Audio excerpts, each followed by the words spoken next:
as you explain it, but allow my words to speak for themselves. Sure. This is an ode to Glens Falls parking. Hometown USA, where people live, dine, and play, where parking is aplenty as long as you pay. How much, you might ask? Well, let me tell you, friend.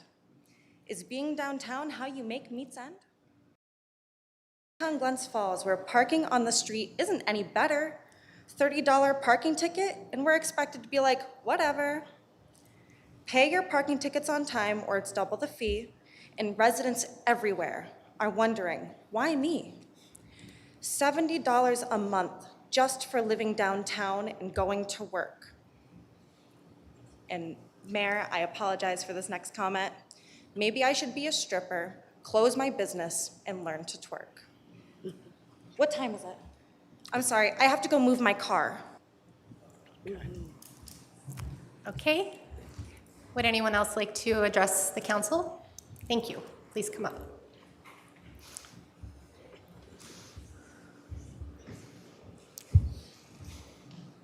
My name is Madeline. I also live downtown. I've lived downtown for 2 years. I personally find issue with, and I appreciate you addressing the issue of purchasing a permit, but then not guaranteeing you a spot. I met with you this afternoon, and you went over explaining the proposal for the different types of passes, which I think is a good idea. I wasn't aware of the prices of these passes until I went home and read the Chronicle and got the information there, because I don't really know. I don't have social media. I don't know where to find some of this information most of the time. At this rate, between the quarterly passes sort of overlapping and me not being able to get to the clerk's office during operating hours to get the new pass, I have paid for the pass and then for several parking tickets because of the in-between and the inability to purchase the annual pass. I hear what you're saying about having entities purchasing other spots, bulk spots.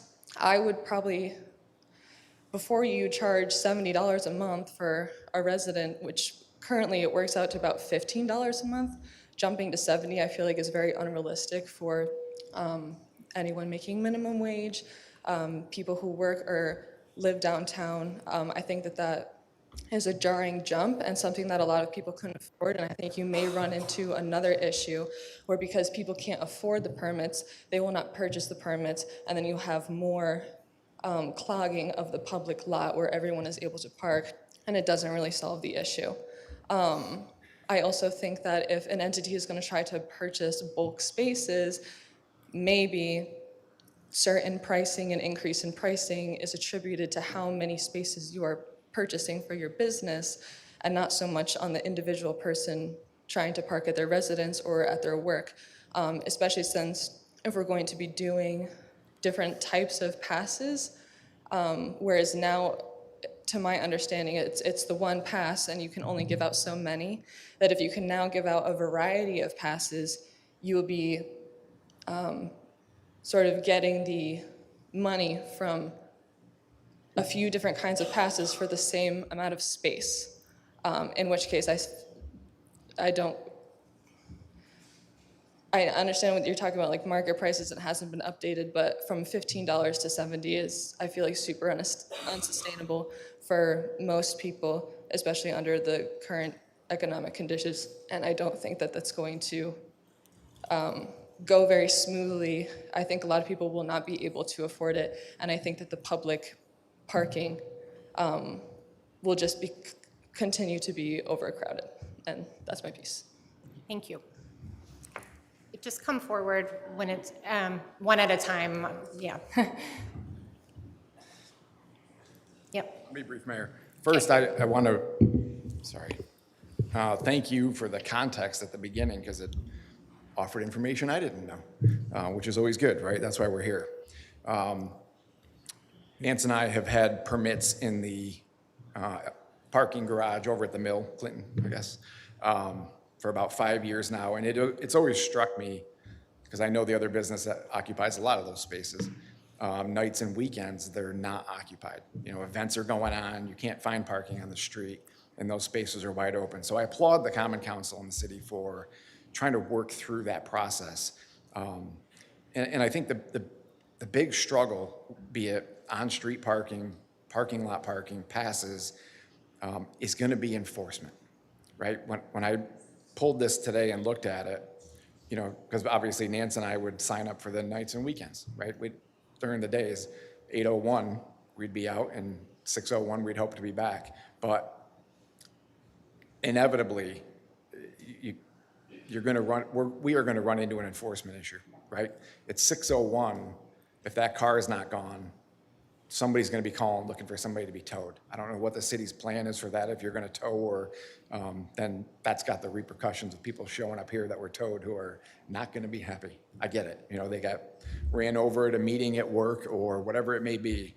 And similarly, you know, us night and weekenders, somebody's sick, somebody ended up in the hospital, that spot's not open. There's always edges to this, right, that you're just not gonna be able to deal with. So again, I applaud the city for trying to work through this. For 15 years since Nance and I have had Fountain Square Outfitters, I've told people we have not had a parking problem. Unfortunately, and I've said this to past administrations, it's not a statement about yours, we've given away our parking asset. You know, we all love the new buildings that are being built on South Street, but, you know, we've got a couple thousand apartments that have been constructed everywhere downtown, and we let first of all, we gave them tax breaks. You know, we've given pilots and things away, but we have not required any of them to provide parking. And, you know, hopefully that's part of the agenda too, is, you know, changing the zoning, Yes. having the impact fees and the seeker to back it up to address this. Because I think, well, again, I understand the permit process. I think this is gonna cause some unintended consequences. Even selling the lot completely full, somebody's got to enforce it, right? Parking officers got to be out there towing somebody who's a patron to somebody's store or restaurant. You know, I think I understand the pros and the cons to only filling to 90%, because you're still going to have a percentage of people that have the permits that aren't there. They're on vacation, they're gone, whatever it may be. Those spots should be used during the day, right? So we're still going to see a handful of spots in these lots that are vacant, and we're going to say, we should be using these. I don't have an answer. I don't know if there is a good one, but I think I envision significant enforcement issues, particularly in the garages, with the set timeframes. Somebody's going to be called looking for somebody to be towed. Thanks.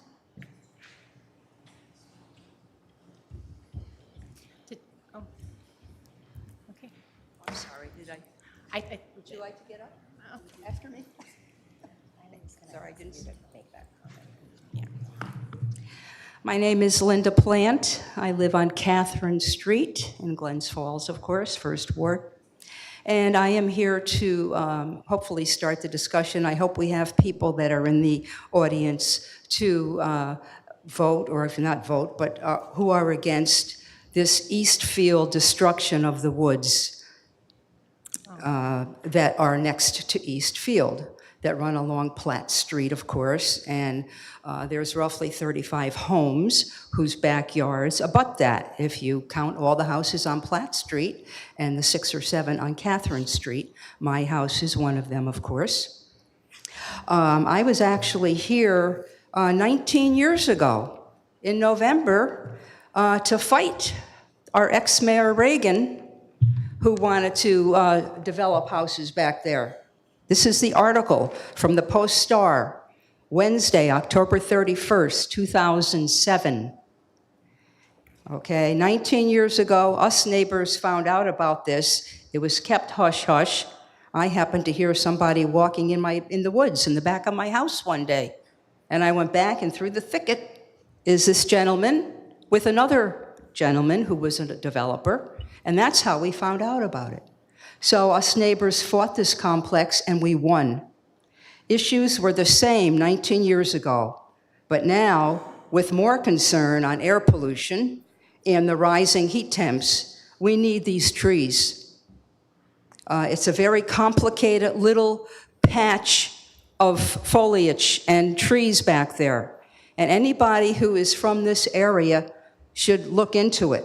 We don't need outsiders coming in here telling us what we need. I will go on with the next thing here.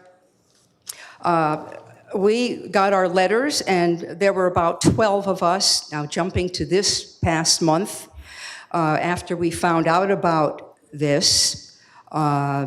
We went to the planning board meeting on July 1st.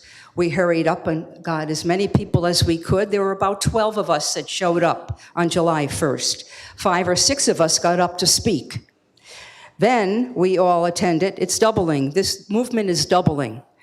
July 20th, we went to the zoning board. Now I'm talking this year. And there were about 25 of us that showed up. Okay? We put this out on Facebook. We needed the public to know this because it's being hid. There was nothing in our local Post-Star a week and a half after this happened, and I'm not faulting the Post-Star, okay? But I called and spoke to the editor of the Post-Star on July 9th, 9 days after we went to the meeting, and I asked her if someone could please come and get this out to the public and put it in the paper. So the Post-Star, Saturday, July 11th, front page, single-family home proposal receives backlash. And the photographer came and took a picture of the paper street between 57 and 63 Platt Street. And we were very, very thankful for this. So since July 11th, roughly a week and a half ago, it's been on Facebook, and we've had over 2,000 responses, and I can prove it, of thumbs up, meaning they don't want it, comments, etc. This has to stop. I don't want to cut you off, but I did say there was a 3-minute time limit. Yes, thank you. I think, as you rightly pointed out, you understand that this is actually not before the Common Council, but before the planning board. We understand that. Okay, I just want to make sure. We wanted to address you, Mayor.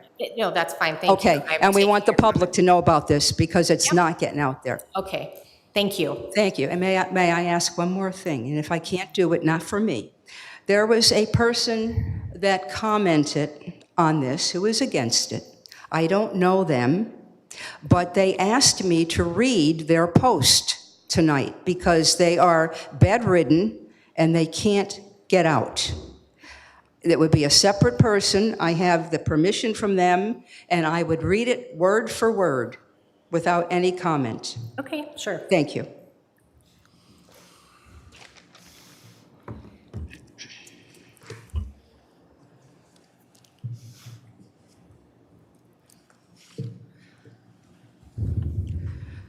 This post was put on Facebook by a certain person. I'm not going to say their name. I don't know them. I never met them. I have it right here. Do I need to say it? Yeah, because Okay. when you make comments, you have to state your name. Then I will do Yeah. that. This was posted by J.M. Riley. We And- usually ask for an address, too, I don't have an address. and this isn't something that's in front of the council. This, pardon me? Councilman Lapham I saying can't this- hear what he said, I'm He sorry. just said this is not in front of the council, but I said This it is was another okay for person you to that read can't it. come here. Yeah, that's fine, go ahead. I texted him, whoever, I don't know the person, I don't know.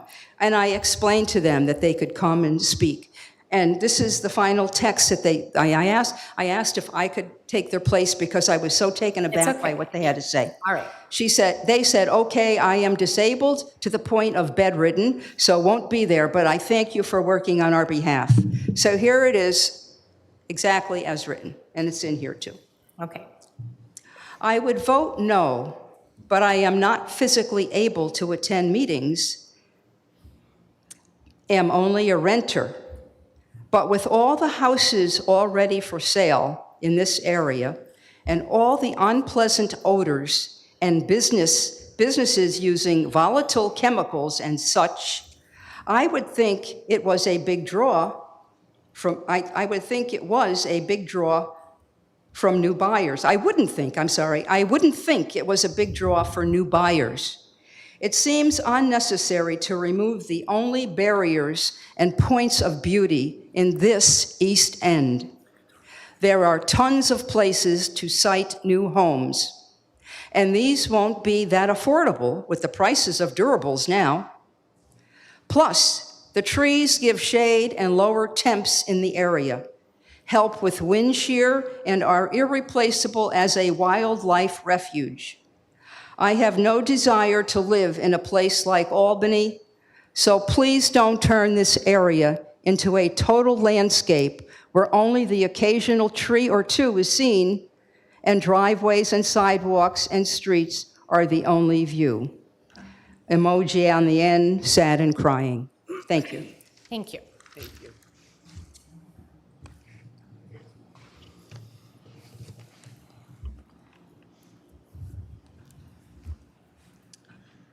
Hi there, my name's Maddie Blair. I'm at 143 Sherman. I'm here to talk about the parking. I just wanted to say that it just feels like this parking situation, I understand where you're coming from. It seems like you've kind of already may have oversold the lot in some cases, even though we're 90%, since you said the people who currently have the permits can't find parking, et cetera. I just want to clarify, just to make sure that I was clear before. The clerk's office only sells to 90% capacity, which means that the public can park there. So they don't oversell it, but because the public can park there, they sometimes can't find a parking spot. That's Sure, what I meant. Yep. sure. So I understand that. It seems like what you're saying would be reasonable, right? However, I think the problem is that even in like you guys put out the strategic plan where you had the external assessor come in that report, it said parking, parking, parking, parking, right? Our number one thing, our number one problem is parking. And I think when you take away, coming in as like an external person, the only lots you see, like as a visitor, if you're coming to a business, most of the lots that you're presenting here to take away the public parking is those lots. Those are the lots that the visitors see. I just feel like you shouldn't be making a decision on this until you have a larger plan in place for all of those public people to park. So like you shouldn't be taking away the public parking if you don't have additional public parking for those spaces that you know are already filled. So that's really just what I came here to say. I just feel like we need to have a larger plan in place and we need to be drastically expanding our parking, which may be a planning board thing. I'm not really sure. This is my first one of these things, but I just feel like no decision should be made until a space is opened up for those lots.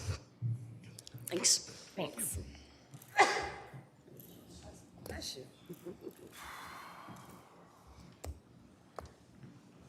Hello, Mayor, Councilman, and thank you for being here. My name is Melanie Weber. I live at 16 Horicon in Glens Falls, and I am a business owner in downtown Glens Falls. I rent at 18 Exchange Street. I own Grow, the children's store. I obviously am affected a little bit, or my business is, by this Exchange Street lot specifically.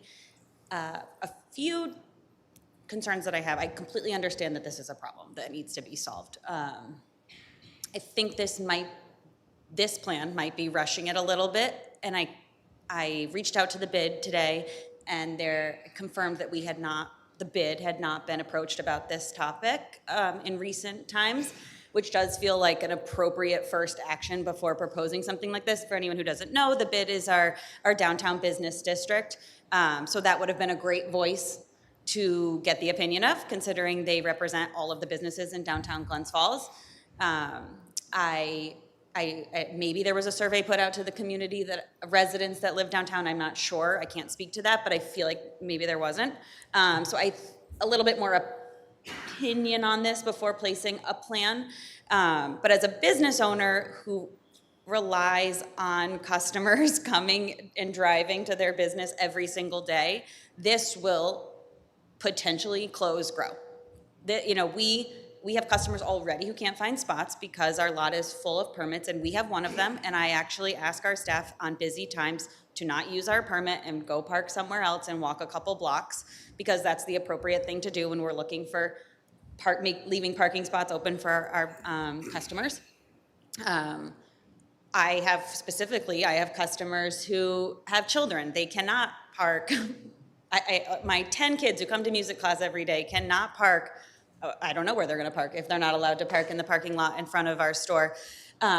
There's about 5 spaces, depending on how people park on the street there in front of Grow on Exchange Street, but those are also often taken, which is great, by other people. But it is a problem, and I think that pushing away the customers who are supporting our small businesses is not the solution. I think residents and employees, business owners would all be, I will only speak on behalf of myself, I would be willing to park a few blocks away if we could find an affordable pass permit situation for a lot where I could walk safely 2 blocks, 3 blocks away from downtown Glens Falls, like other communities that I've done a little bit of research on have. My suggestion is to look at those other communities, like Placid is one of them that has dealt with this recently, and they have a really nice system of a parking pass for employees specifically, and there's employee-specific parking spots. If you don't get it, you don't get it. There's only so many. But then they have another extended lot. They offer bus passes for employees who work downtown. There's a lot of other solutions. I think we need a solution, but making it so that customers can't park in front of our stores is not the answer. So thank you for your time. I appreciate you all working on this complicated issue.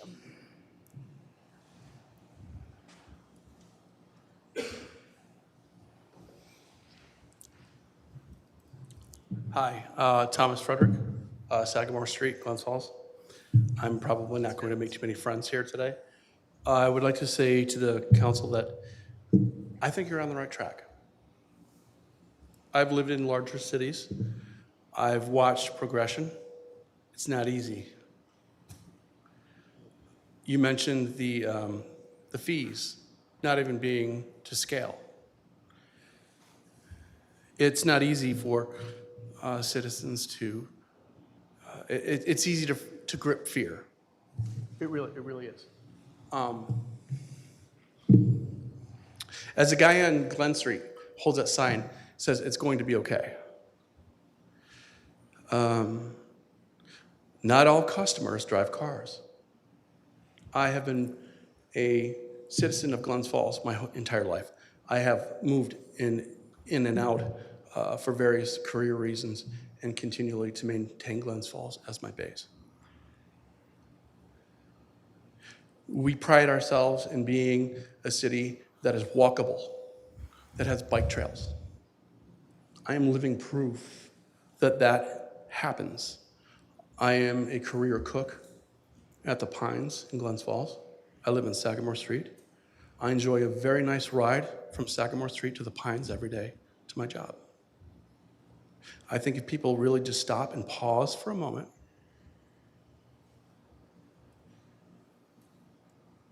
things they'll be okay. That's all. Thank you. Thank you.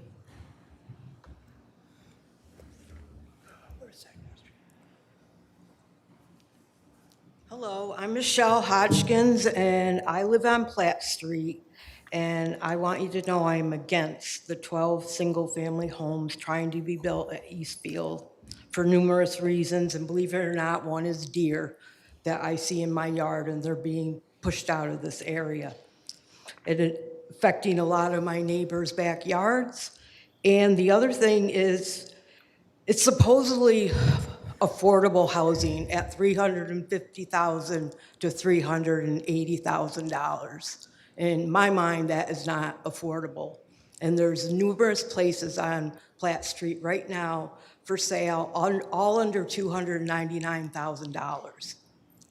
So I'd like you to think about that. Thank you. Is there anyone else who wishes to address the council? Hi.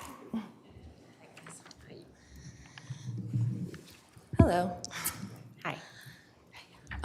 My name is Diana Klepfer, and I own Kidja Vibe at 16 Exchange Street in Glens Falls. I live at 63 Harrison Avenue. As this is regarding the parking, as a local small business owner who has invested money and time into adding value to downtown Glens Falls, I want to state that it would be a direct and immediate negative impact on local businesses to implement the privatization of 3 public parking lots in the downtown area. The Exchange Street lot specifically, becoming fully permit, that is the public parking lot area directly in front of my business, along with my business neighbors who are already tucked away on a side street that isn't overly promoted. Making the Exchange Street lot permit only would immediately impact our foot traffic. It's already an uphill battle getting people to find us. But when you take away public parking, where we get eyes on our shops and foot traffic walking by every day, you take away potential business, and you make having a small business in downtown a climate that is not set up for success. You're asking people to believe in what is being built and that their investments in bringing unique experiences to downtown are worth it, but it doesn't feel that way when big factors that impact business survival are not given any real in-depth thought. No legitimate steps are being made to solve an issue that has been on the forefront of everyone's minds for years. Adding more apartments and more shops to downtown means more people commuting here and more people needing to park their cars. The parking is already limited, with one major lot being taken down and built upon with a new building. I don't know where we thought all the cars were gonna just magically go. We are adding flair to downtown and encouraging people to come here and spend their time and their money, yet we don't have any clear structured parking for them to navigate. We have one shot at a first impression. And when the reputation becomes Glens Falls doesn't have any parking, then people opt to go elsewhere, and downtown never actually grows. My suggestion would be, if possible, a dedicated commuter lot for those that work downtown, and finding somewhere to build a dedicated public parking lot for anyone visiting. There should be metered spots on the main streets, but the parking lot should remain free with time limits implemented for certain times of the day. And for those that live and work in Glens Falls, we should have city resident stickers for our cars so we do not have to pay to park when we are coming here to work and enjoy the place we all pay our fair share to live in. Sorry if the microphone was making weird noises, but that's it. Thank you. Thank you. Anyone else? Yes, come on up. Okay. My name is Audrey Sharon. I live at 12 Catherine Street. I live in a neighborhood that I loved when I first moved there about 22 years ago. I'm from Tupper Lake, New York, and within the city limits, it was a great spot because of the park next door and the wooded area behind. I was immediately attracted to that area. 22 years later, we're in a situation that is not good. We have industry that has been allowed to grow, toxins that are in our neighborhood, in the air, in the soil, in the ground. I just think that before we move forward with any more building and destruction of land, we have a pretty great little ecosystem back there that is absorbing 10 times the amount of carbon dioxide that is in our air. So many species of wildlife, so many species of birds. It's sad to think that it would be taken away. That's all I have to say. Thank you. Thank you.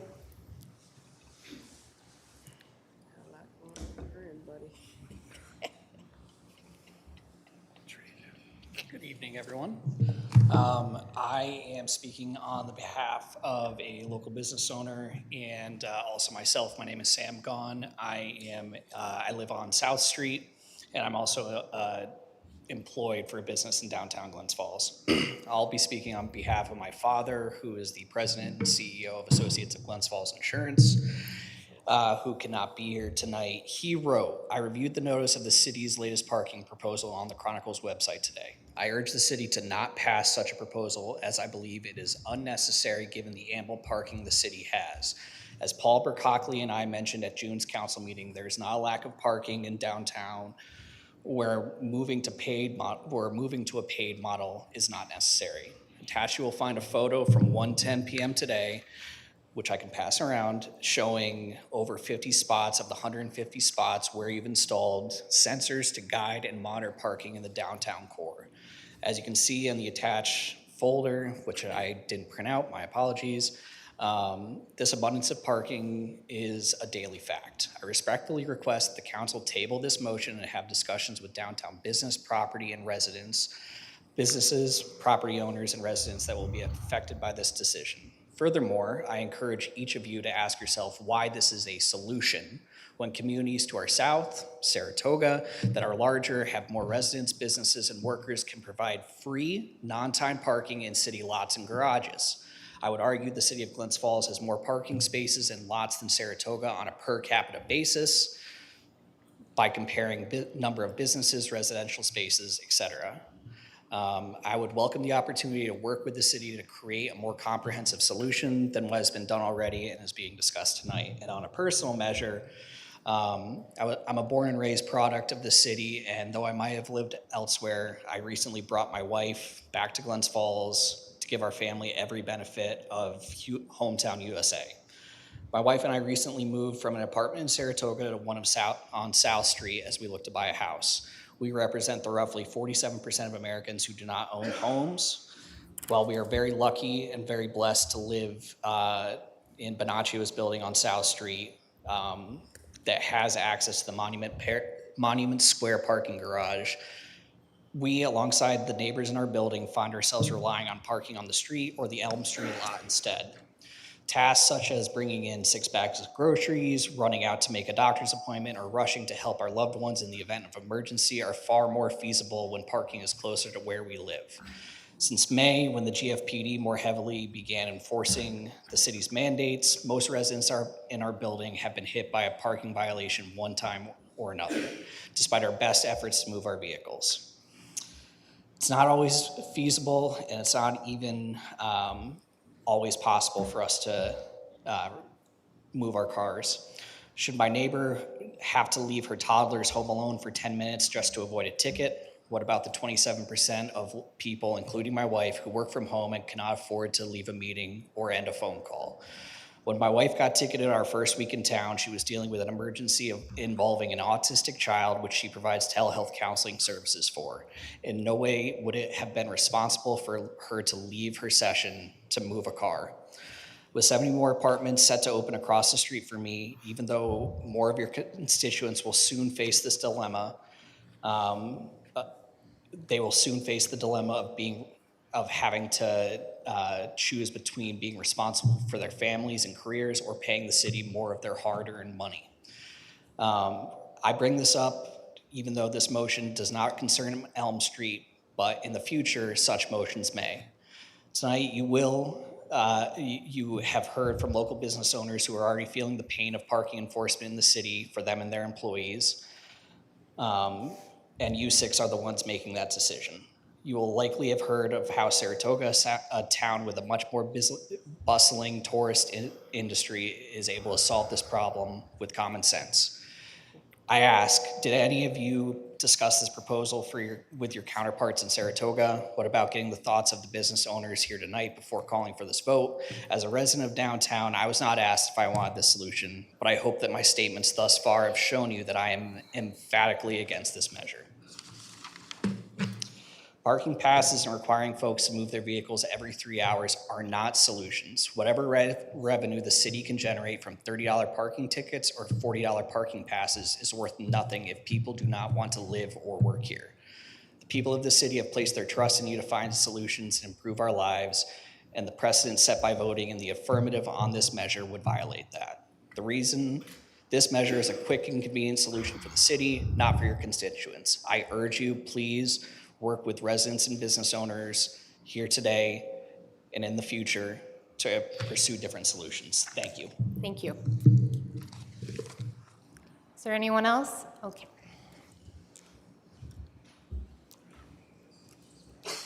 Hi. Good evening. My name is Tracy Sullivan. I'm the managing director of Adirondack Theater Festival and a resident of 14 Hudson in the downtown. Adirondack Theater Festival is a 32-year cultural arts institution in the downtown, one of the city's longest. I'm here this evening to ask that the council carefully consider the impact the proposed parking changes could have on accessibility to downtown and on the organizations and businesses that depend on it. This summer alone, Adirondack Theater Festival welcomed 5,500 patrons and growing to the downtown to welcome them to the Charles Arwood Theater.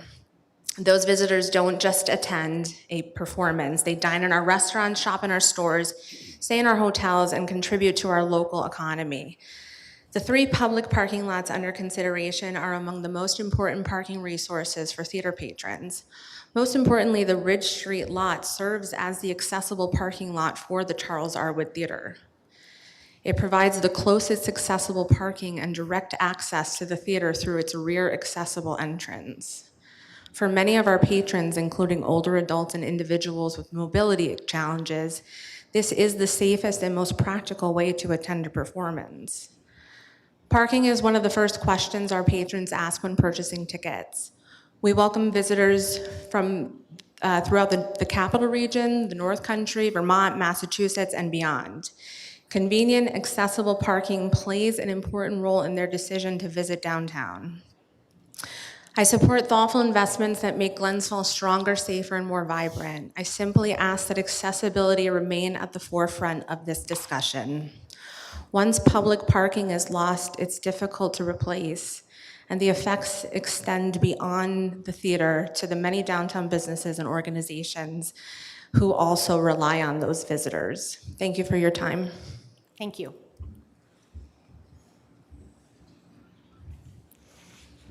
Good evening. V. Rayberg, and I rent the 2 apartments above Mikado. The city required me to get a permit for short-term rental. Part of that process was I had to provide parking.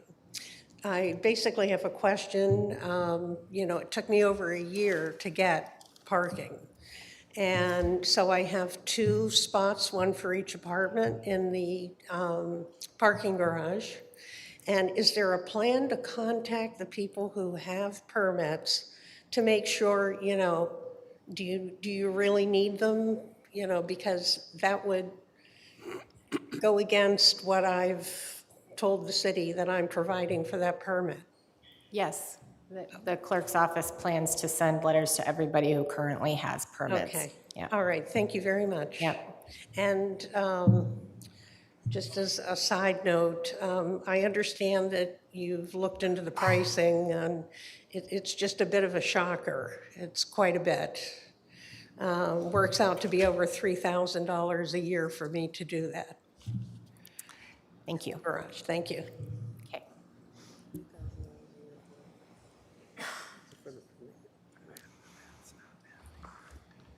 Hi, Mayor. Hi, Council. Oh, that feels loud.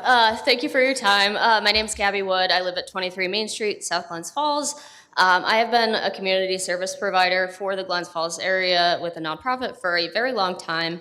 I am speaking to oppose the parking changes, of course, and I want to echo the sentiments of a lot of the folks who spoke very eloquently before me. But namely, I want to focus on the accessibility aspect of it. There are just a lot of concerns for what comes next after that. And as the woman who spoke prior to me pointed out, it works out for her to be over $3,000 a year. It's about a 470% increase for one of the lots that I worked out. I'm bad at math, though. So it feels cost prohibitive, and it just doesn't feel very hometown USA-y to me. So I do hope that you will reconsider, but thank you for your time. Thank you. Is there anyone else?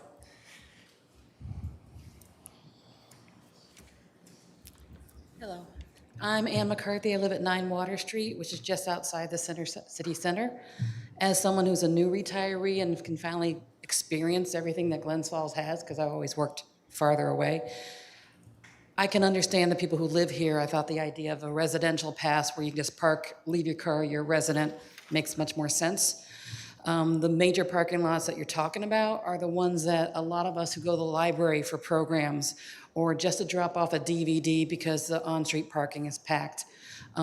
We park there. If we're going to the Woods Theater, we park there. If we're going to a hockey rink, we park there. Metering the street, I can see as us turning to Lake George, where I don't go to Lake George anymore because I'm not going to pay to go there just to walk at the beach. Meters Or- are not under I consideration. just want to make sure Yeah. my opinion Yeah. was clear in case Yeah. anyone brought that up later. Yeah. I don't want us to turning into a Lake George where I'm not going to go to the lake and get on one of the boats or do the shops because I have to pay for parking. Or there is no place to park. I'm just going to library, drop off a DVD. You can't just drop it in the drop box. So pick up a hold. I have to try to circle around for parking. So I think parking is the biggest issue. I know when they built the farmer's market, they took a whole bunch of parking away. They even extended the sidewalk into the traffic on South Street. If you're turning right on South Street, it's a one-car lane. And if that right arrow hits, you can't go anywhere if you're the second car because you're behind everybody in the red light. So it was poor planning, and we need to plan for more parking, period, that everyone can enjoy, no matter, we have the bite on Taste the Bite or whatever it is on Wednesdays. I can see less people coming because of the parking issues. Thank you. Thank you.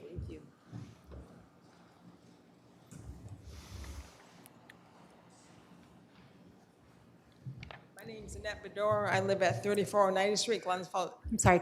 Annette Bedore, Glens Falls, 3490 Street, Glens Falls, New York. I didn't write anything. I'm just winging it because I just saw. I lived all my life. I noticed that since the ed has been built, the parking is getting really bad around here. I mean, I have to say, and my father, I have to say, years ago was a councilman, and this is a parking issue when they had the Civic Center, and nothing still hasn't changed. There's a problem with the parking in Civic Center. Now we have a parking with the ed, and now you want to charge people to park. And I'll tell you, I will end up, if I have to go park and charge, I will end up probably going to Saratoga to do my shopping and go other places, just because I think and plus the expense that you want people to pay for resident. I was gonna think of renting a place around here, but I won't in the downtown because it's very expensive. I don't think I could afford if I retired to rent an apartment down here. Thank you.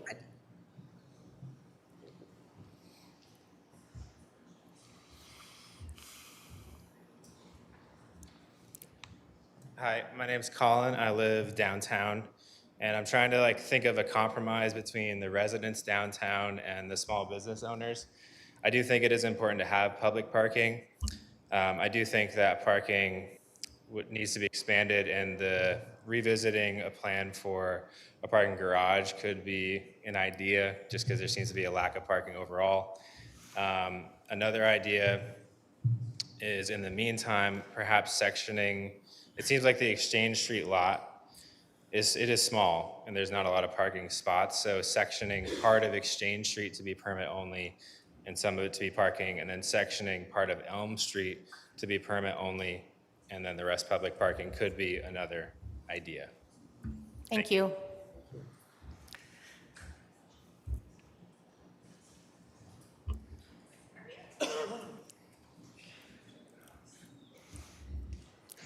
Hi. I'm Linda. I actually am a new business owner for Tea Salon is on South Street. I live in South Glens Falls, so I do thank you for moving the street parking to 3 hours because that has been a significant help.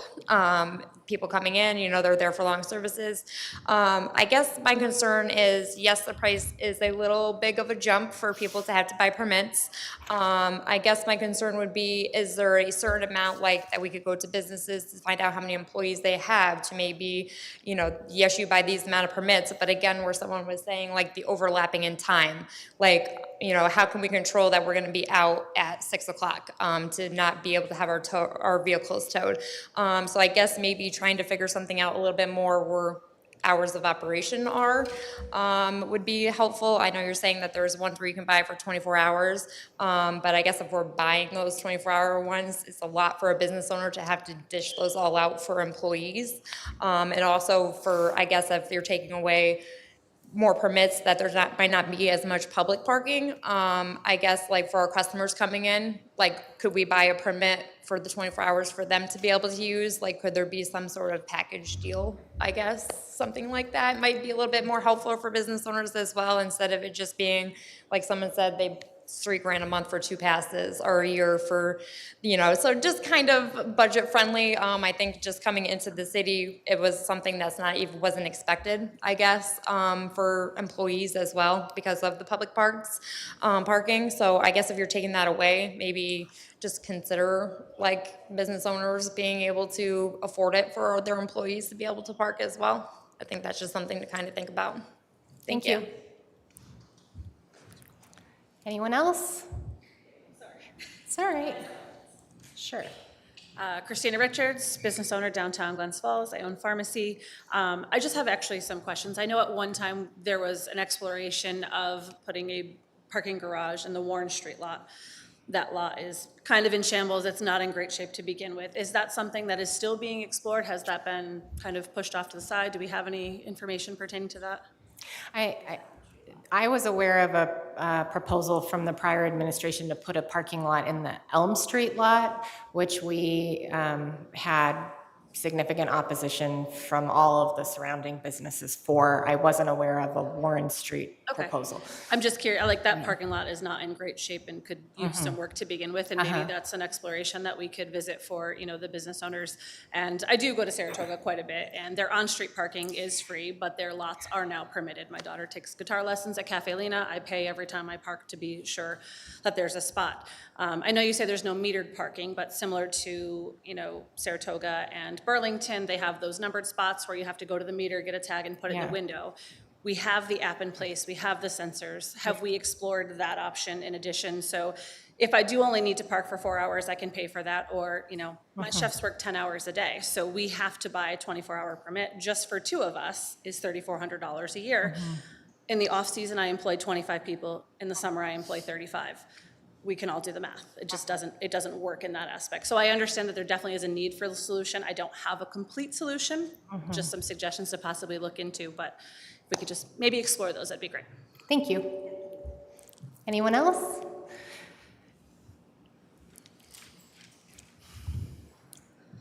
Hello, my name is Kennedy Colte. I live on Sagamore Street in Glens Falls, and I also own Black Anvil Body Art. We're a tattoo shop.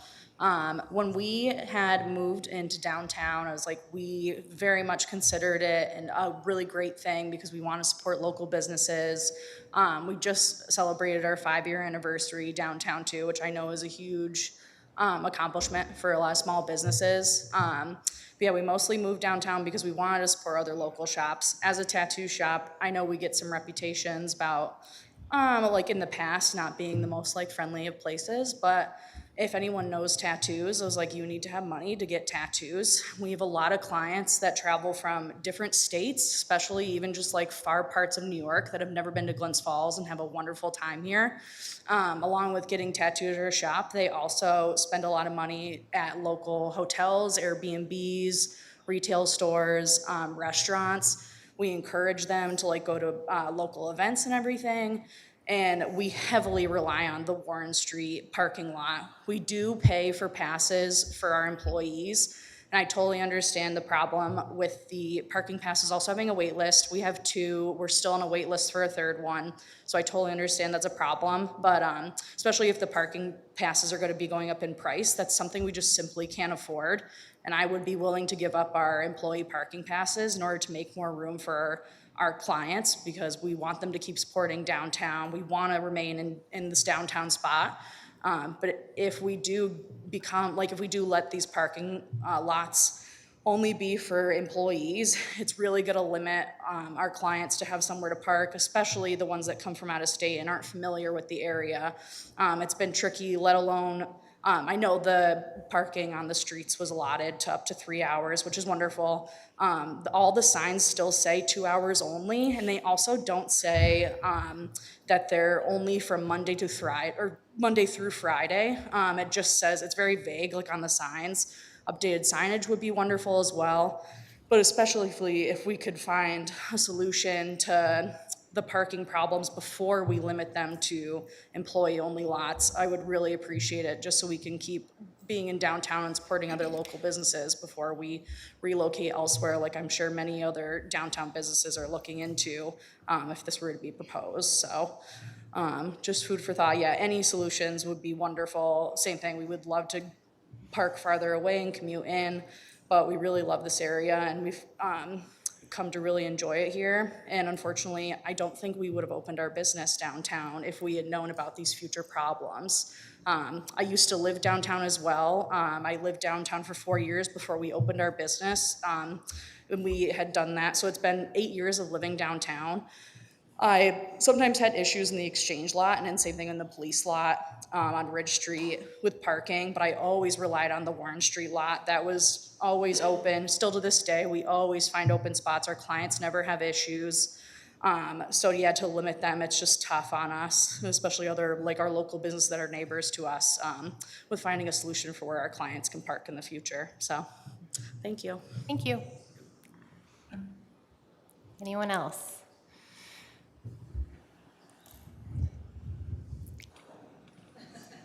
Oh, okay. All right. Seeing no further comment, I will close the public comment period, and we will go to committee reports. So committee report, Councilwoman at Large Gooden.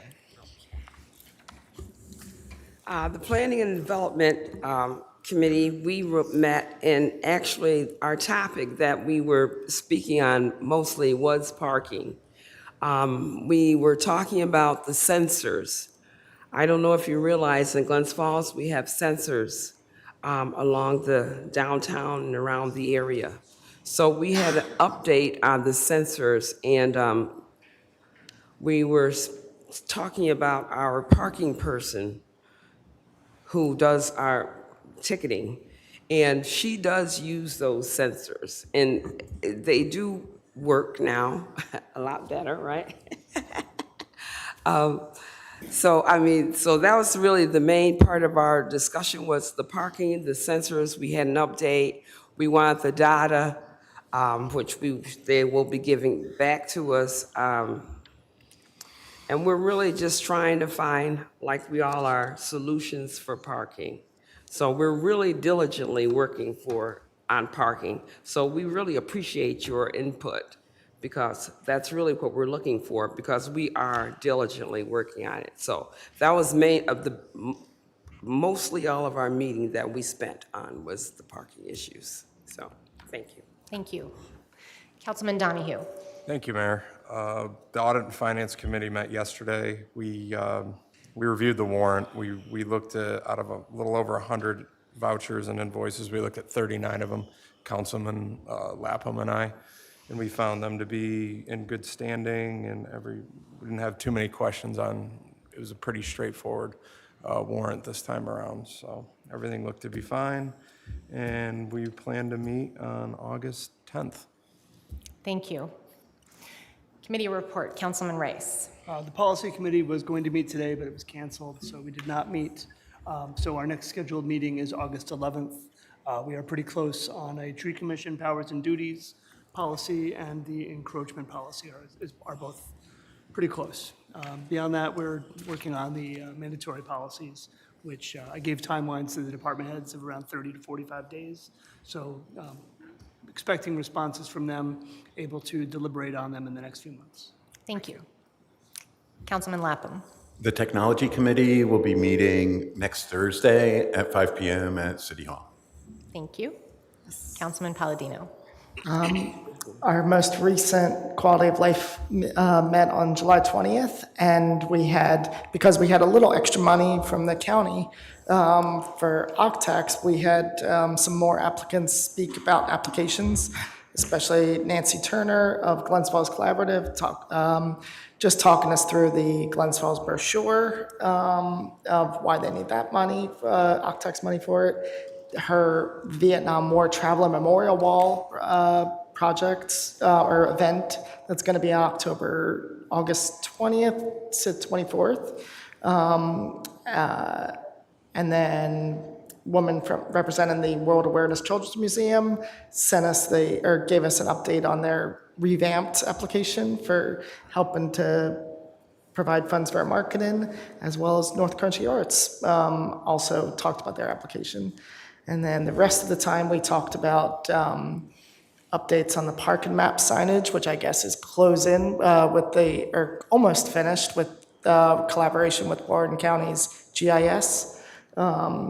And then we also discussed a little about the lifeguard vacancies, trying to figure out a solutions. And our next meeting on August 17th, we'll have Tom Gerard to figure out like how we can just gather more people to become lifeguards, which I did learn from the Rec Commission that there's 5 new applicants for lifeguards, which hopefully that'll helps keep the momentum rising, so that way we don't have to close East Field.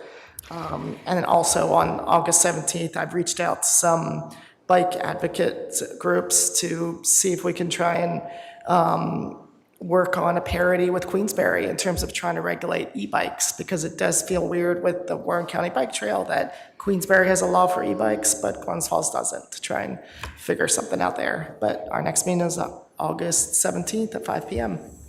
So just a quick update that, the lifeguard shortage is not unique to us, but one of the things we're trying to do to address that is to form a junior lifeguard program to create a pipeline. And when we lowered the age to 15 with supervision, we got 5 new applicants. So that's really good. And we're hoping that with them in the pipeline and expanding the junior guards program going forward, we'll be able to make some improvements. I also wanted you to know that an e-bike law is being drafted and will be before the Board of Public Safety at our next meeting. When's the next meeting there? It's the second Wednesday of the month at 4 p.m. Nice, okay. I'll try to be there. Thank you. All right, so now we will go to our consent agenda. Is there anything from the consent agenda that the council wishes to pull for discussion?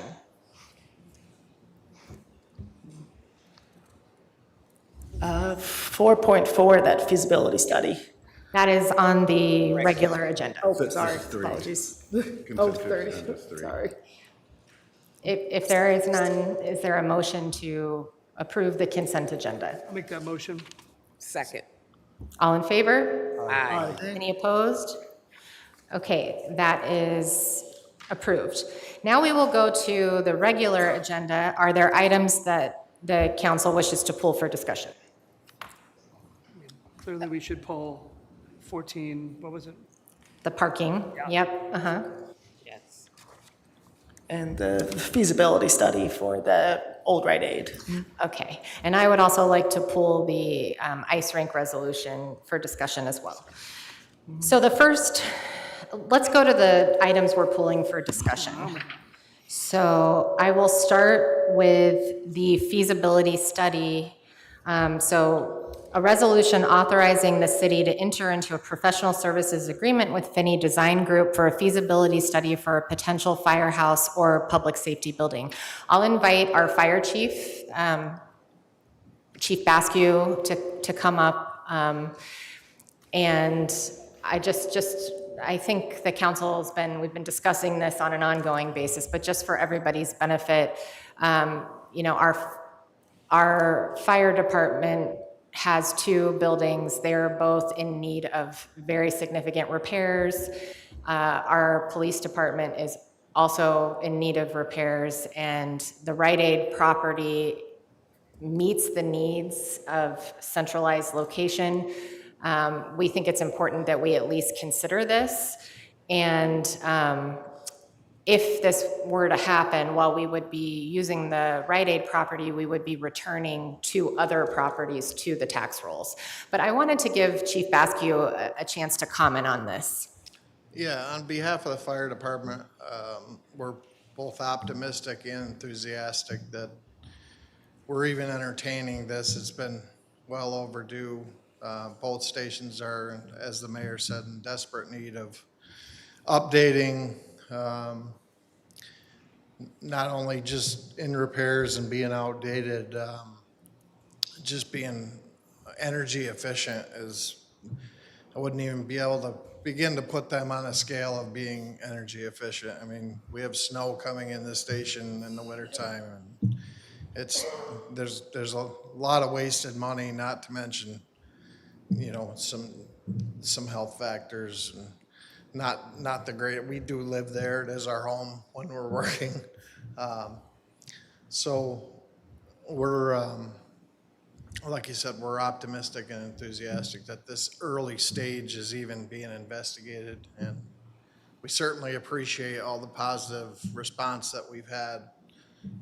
We haven't really heard any negative aspects to it yet. It's all been pretty positive, which is very encouraging on our end, so. Does the council have any questions for Chief Basque regarding this? Or for me? I guess one of the things that wanted me to pull it, this is just a feasibility study to see if it could work with that, but a lot of the members of the community garden would love at least for it to be looked at to see if, while there could still be fire department there, but also to keep at least part of that community garden intact. I know you want to use up most of the space for it, but. I mean, it's possible. We've been working with the community garden people to move them all to other community garden spots in the city, and I think we've been doing that successfully, but we can see what the footprint would be needed to house a public safety building and all the parking. You can imagine that would be a significant fleet of vehicles that would need to fit there, but yeah. Okay, thank you. You're welcome. Thanks, Chief. All right. Would anyone like to make a motion to approve Resolution 4.4, authorizing the city to enter into a professional services agreement for a feasibility study for a potential firehouse or public safety building? I'll make that motion. Second. Do I need to do a roll call? All in favor? Aye. Any opposed? Okay, that motion is approved. The next resolution that we pulled for discussion is a resolution for a facility use agreement with the Recreation Center Ice Rink with AYHA. We have some members of AYHA present. I'd like to invite whoever would like to come up, Nate Brimmer, if you'd like to join us. I will say that this is the result of months and months of work on behalf of AYHA and the city to come up with a solution that will both remediate the environmental concerns while maintaining the building for recreational use for hockey and for other people in our community. And I'm very grateful for the partnership, but I wanted to give Nate an opportunity to address everybody. Appreciate it. I promise we don't come here often, so we'll try to keep it under a minute per decade. So Mayor Palmer, members of the Common Council, city staff, thank you for giving me the opportunity to say a few words tonight. I'm Nathan Brimmer, Vice President of Adirondack Youth Hockey Association. Our President, Royce Lawrence, unfortunately couldn't be here this evening, so I'm honored to be here representing him. Our board members who are here, Kathleen Gibo, our secretary, Ed Bryan, our treasurer, the rest of our board are volunteers, and the hundreds of families who make up AYHA. Tonight is an important moment for our organization, and I believe an important moment for hockey in the community. AYHA celebrated its 50th anniversary this past year. For nearly 40 of those years, we've been fortunate to call the Glens Falls Recreation Center our home. During that time, AYHA has grown into the largest youth sports organization within a 50-mile radius. But after 50 years, AYHA is more than simply a youth hockey program. It has become a cornerstone of youth sports in this region and an important part of the hockey identity of Greater Glens Falls. Generations of local kids have learned to skate at the Recreation Center. They played their first games there. Our high school programs have called it home. Parents have spent countless nights in those bleachers, and coaches and volunteers have given thousands of hours to their time. I'm one of those kids. I grew up playing in this association, and today I have the privilege of helping lead it. So when we talk about generations of families being impacted by AYHA and the Recreation Center, that isn't abstract to me. I've experienced it myself. Tonight also marks an important change in the relationship between AYHA and the city. Under our two previous agreements covering the past 20 years, the city staffed and operated the Recreation Center with city employees. Under this new agreement, at the request of the city, AYHA is stepping forward to assume responsibility, daily operation of the facility, and operational costs that come with it. That is a significant new responsibility for our organization, and we do not take it lightly. But when we were asked to step up, we were willing to do so because we understand how important this facility is, not to just AYHA, but to the entire community. We don't view this as simply AYHA operating a hockey rink. We view it as an opportunity to be good stewards of an important community asset and to build upon partnership with the city that has existed for decades. The Recreation Center may be our home, but it serves as much more than AYHA. It serves high school programs, public skaters, families, and others throughout the greater Glens Falls area. And for AYHA, our mission has always been has always been more than just wins and losses. We are fortunate to have an incredibly dedicated group of volunteer coaches who believe deeply in long-term athlete development, helping young players develop their skills, confidence, character, and most importantly, a lifelong love of the game. We want the Recreation Center to remain a place where a child can walk through the doors for the first time, put on a pair of skates, and begin that journey, one that may carry them through youth hockey into high school, perhaps someday bring them back as a coach, a volunteer, a parent, or a leader in this organization. I know that journey personally. We are also fortunate to live in a community where hockey exists at so many levels. Our relationship with the Adirondack Thunder is an important part of that. Our kids can learn to skate at the Recreation Center and then go downtown and watch professional hockey in their own community. At the same time, youth hockey helps develop the next generation of players, families, and fans to support the professional game. That relationship matters. Our mutual commitment to excellence to this community and to supporting one another is essential through the continued strength of hockey throughout this area. And that impact extends well beyond the ice. Hockey brings tournaments, visiting teams, families, and fans into this community. Those people stay in our hotels, eat in our restaurants, shop in our businesses, and contribute to our local economy. Youth hockey, professional hockey, our schools, our facilities, our business, and our city are all interconnected. Together, they make hockey part of the identity of Greater Glens Falls. That is why we are so excited about what can come next at the Recreation Center. I want to thank Mayor Palmer for her commitment to working with us to pursue funding for capital improvements to the facility. Those investments can do so much more than preserve what we have today. They can allow us to expand programming, extend the usable season, create additional recreational opportunities, and move forward much more year-round use of the Recreation Center for the Greater Glens Falls community. Through my work with USA Hockey across New York, I have had the opportunity to see youth programs and facilities throughout the country. These communities that are strongest are the ones that municipalities, youth organizations, schools, professional teams, businesses, volunteers, and families recognize that they are all a part of something larger. We have that here. I want to thank Mayor Palmer, the members of the Common Council, city staff, the Adirondack Thunder, our school programs, our community partners, and everyone on both sides who worked to bring this to this point. And I want to thank generations of AYHA volunteers, coaches, families, and board members who built the organization we have today. 50 years ago, local volunteers came together with a simple goal: to give kids in the community the opportunity to play hockey. I was fortunate enough to be one of those kids. For nearly 40 years, the Glens Falls the Glens Falls Recreation Center has given this organization a place to call home. Tonight, our role in caring for that home changes substantially. We are entering into a 7-year agreement and accepting a much greater responsibility for the future of this facility. But our hope is that what begins tonight represents much more than the next 7 years. We hope that this is the beginning of the next chapter for the Recreation Center, for AYHA, and for hockey throughout Greater Glens Falls, a chapter that strengthens this facility, expands opportunities for our community, deepens the partnerships that we have made to make successful hockey here, and lays the foundation for the next 50 years. AYHA has been here for 50 years, and we intend to be here for the next 50. And when our community has asked us to step forward, we are ready to do it. We're excited to build that future together, and on behalf of the Adirondack Youth Hockey Association, we thank you for your trust, your partnership, and your continued support. Thank you.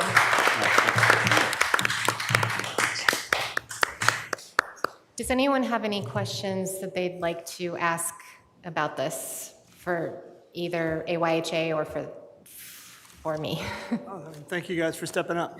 Yeah. Thank you guys. Yeah, really. We didn't want to lose that. Hey, Tom, how you doing, buddy? Good to see you. Good to see you.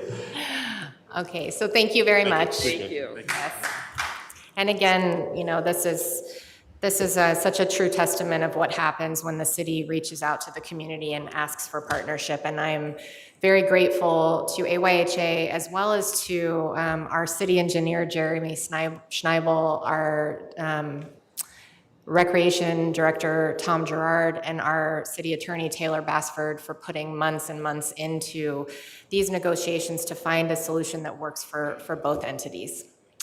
With that, I would like to ask for a motion. Motion to accept.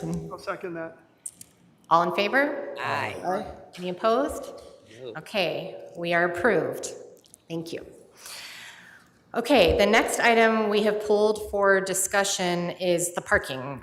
So this is, let me find it on the agenda, a resolution to adjust the Clinton Avenue parking garage and municipal lot parking permit fee schedule. I just wanted to clarify a couple things, and then we will have the council also discuss this. I just want to make it clear, I think some of you know this, but the city wanted very much to make parking more available, not less available. So one of the first things we did was eliminate the parking limit that existed in the entire city. So previously, you could not leave your car on the street for more than 2 hours everywhere in the city, except for specific places that were different for certain reasons, without getting a ticket.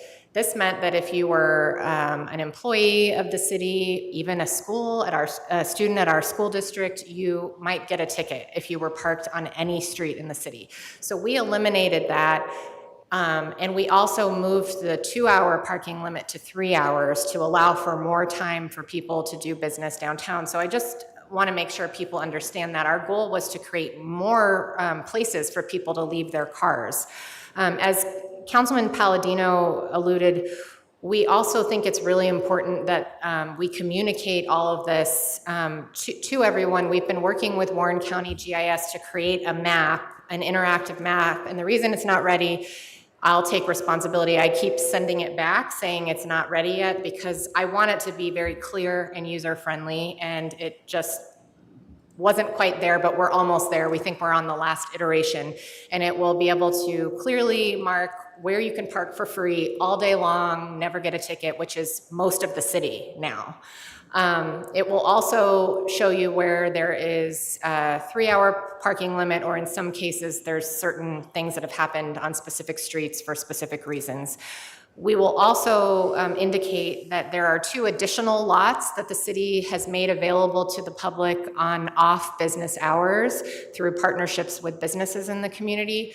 So Hudson Headwaters has a lot on South Street that they don't need on nights and weekends, and there's an Arrow Bank lot as well, and those will be in the parking map.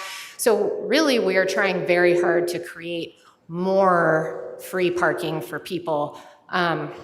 It may be that we need to look closer at this, but again, the intention of doing this was to make it so that if you're a person who pays the city for a pass, you get a spot.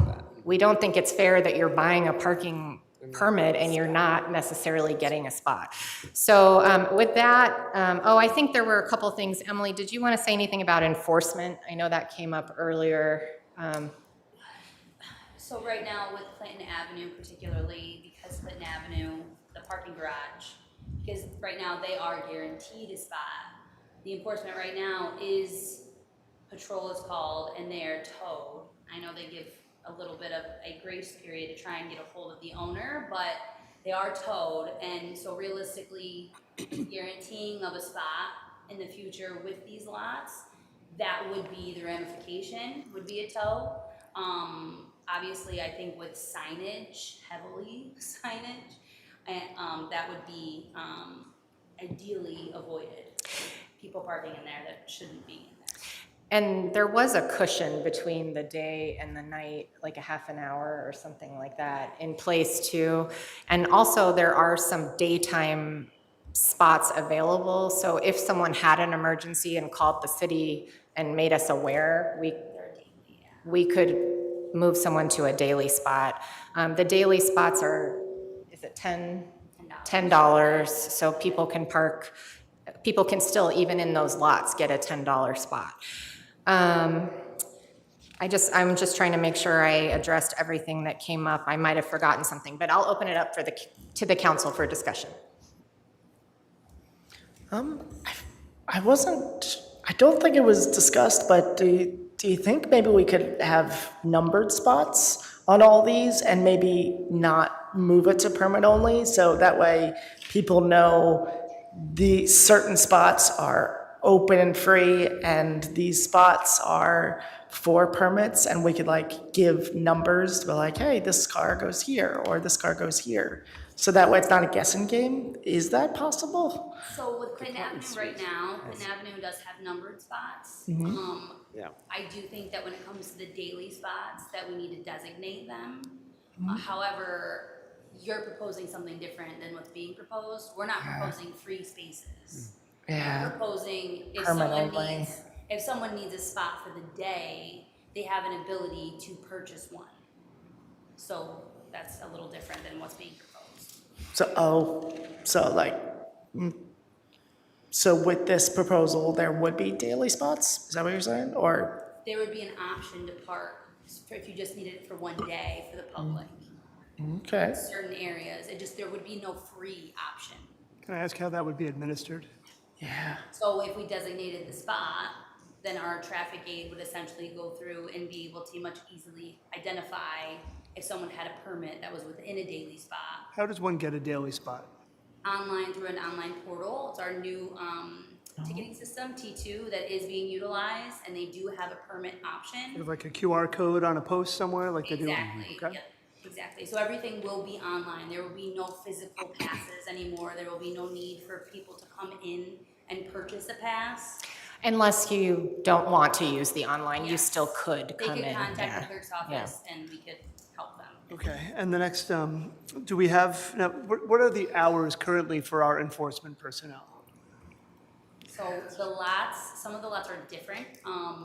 For example, Ridge Street, I believe, is 8:30 to 5. Sorry, I meant the person that we have hired to be a Ticket parking person. attendant. Traffic What, do aid. we know what her hours are?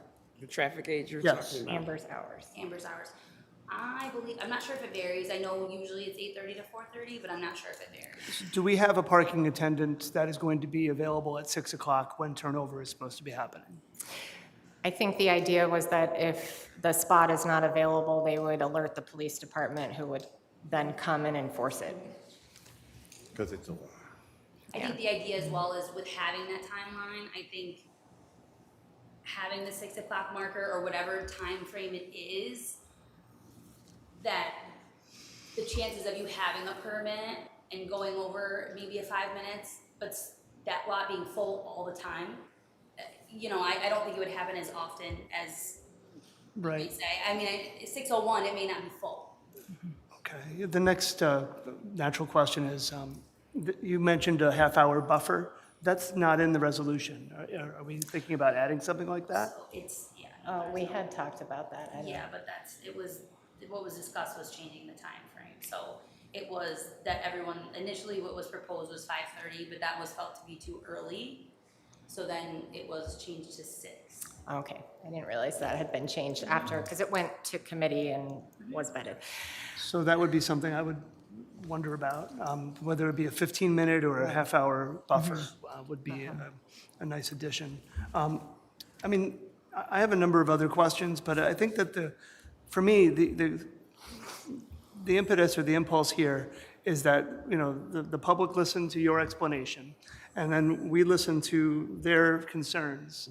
And I think at this point, it would be responsible or prudent for us to table this, to review their concerns and see what can be incorporated. Some of them are matters of opinion that we may have differences in. Some of them may have actual merit. And I'd like to, just to poll the board or just to give you my opinion, I would prefer to table this and let it be discussed offline and in person and maybe it will come back unchanged. I don't know.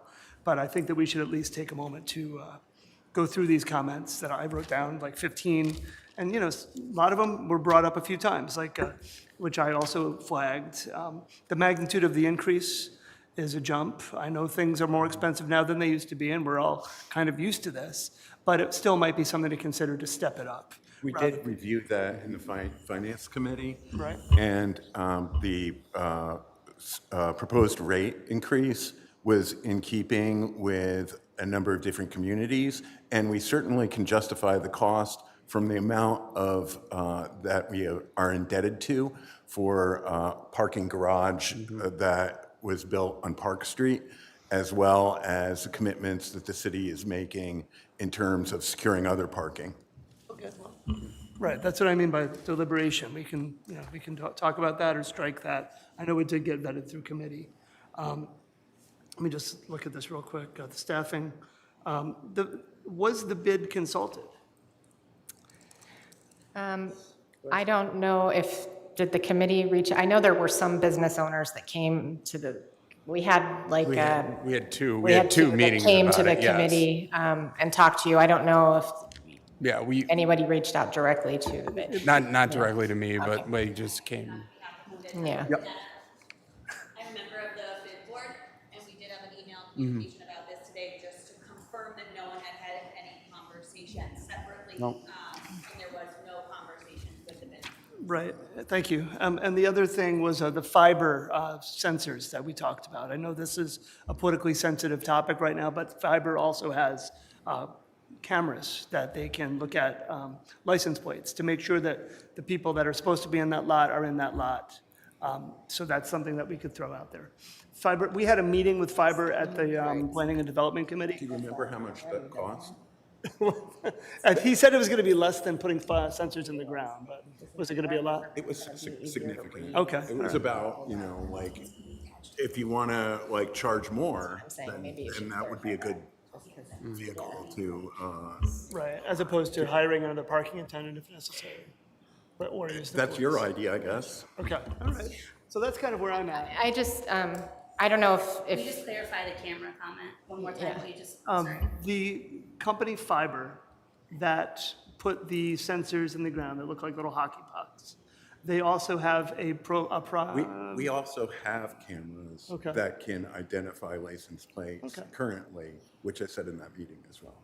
well, the system that we transitioned to, that T2 system Emily was talking about, makes it so the permits are not physical permits, they're attached to the license plate. So all the parking attendant has to do is scan the license plate to know if they have a permit. So it should make it much quicker and easier to determine that, but perhaps that could also aid in it. Do you have any further I think comments? that covers me. Okay. Anyone else have any further comments? Yeah, I'd just like to kind of go over, what we did in this process. Sure. We, in the previous administration, had been tasked to look at a number of different things with parking. So we did at that time discuss with businesses and with a number of people. Mary Gooden was the chair of that with special projects.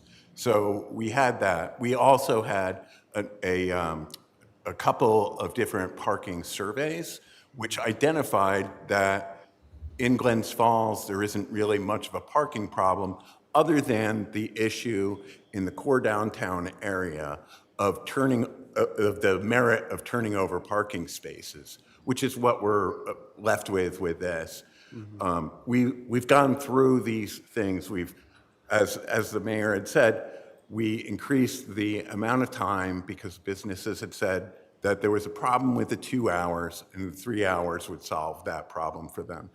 We looked at the different areas that was a recommendation in both studies to not enforce the parking restriction in the outlying areas, which is every single ward.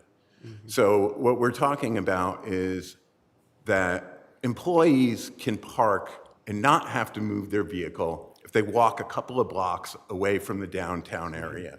So that's what we're trying to do. We're not doing piecemeal things here. We've already made the 2-hour parking into 3-hour parkings. We've already created more space for people to park outside of the core downtown area. And this should relieve more of the parking spaces for off-street parking in the downtown area. And one of the other things that we're looking to do in the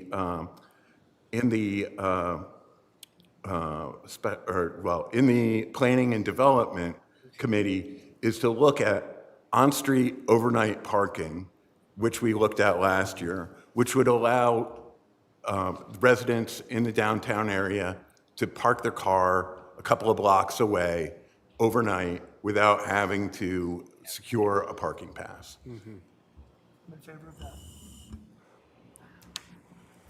Does anyone else have any further discussion? Okay, so I will entertain a motion. I've heard a couple. Councilman Rice, you wanted to table it. Would you like I would to? like to make a motion to table it, at least until next meeting. So it gives us a chance to review the comments, and if you choose to talk to the bid, and then we'll take it up again. I would agree with that. I'd second that. Okay, all in favor? Or should I do a roll? Does anyone request a roll call vote? No. I think it's wise. No. Oh, okay. Go ahead. Councilwoman at large, Gooden. The table. So I want to table it. I want to table. Councilman Donahue. Yes. Yes. Rice, Councilman Lapham. No.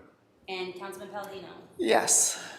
Okay, so we appreciate everyone who came. We think input is important, and we will probably move this. So the fees were considered in audit and finance, but we can move the policy discussion to the policy committee and hopefully create a process for public input unless. We have it, in my opinion. We have the public input, We do have public input, but some of the public input was that they wanted to give us more input. So I would encourage you, if you do consider in committee, just reach out to the bid or whoever else. Do we think this is a policy committee issue? Is this a planning and development committee issue? Is it a life?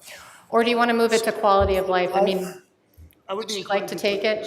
Sure, yeah. Okay, so we'll move it to the Quality of Life Committee. Councilman Palladino chairs that. We will ask him to create a process to get some input and look at some of the issues that came up. It's important to note that none of these changes were going to take effect until October anyway, so there was a lot of time to vet everything and make changes if needed. It's also important to note that, as you heard here tonight, there were people who came and addressed us and said there is no parking problem in the city, and there are people who came and addressed us and said there is a huge parking problem in the city. So even amongst you, there are quite a lot of diverse opinions, and I don't think any one solution will make everybody happy, but I think it's important that we do our best. So that's where we are. We would like to, though, move this forward before we get to the time when you need to do the next round of parking passes. Is that which is October? So let's do a period of input and see what you need to, what you may feel you want to tweak or not. Does that sound good to everybody? Thank you. Okay.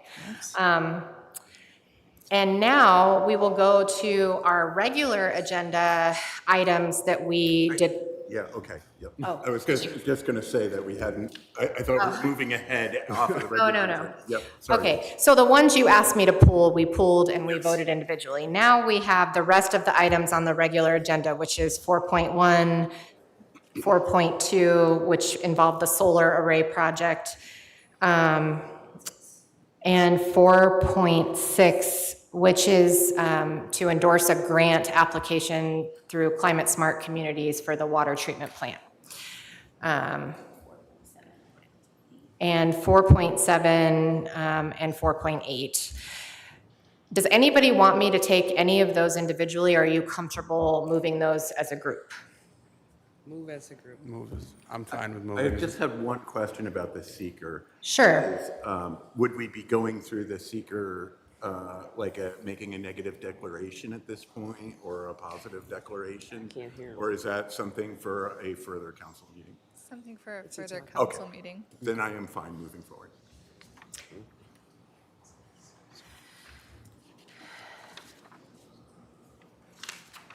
Oh, changes of that. Oh, they all have them? Okay. Did you all receive the amendment to 4.6, which was the Climate Smart Communities grant application? Yeah, it was on that. Yeah. You did? Okay. So just noting that there's a couple minor changes just to clarify the language for the grant application. Okay. So with the amended language, would anyone like to move the rest of the items on the regular agenda for approval? One more question. Sure.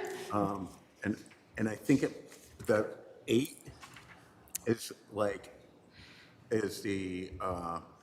is an executive session conversation or?